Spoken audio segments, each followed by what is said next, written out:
والتين والزيتون وطور سينين وهذا البلد الأمين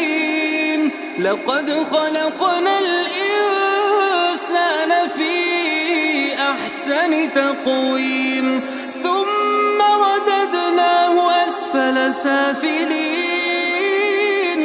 إلا الذين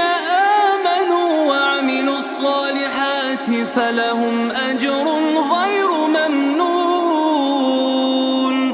فما يكذبك بعد بالدين أليس الله بأحكم الحاكمين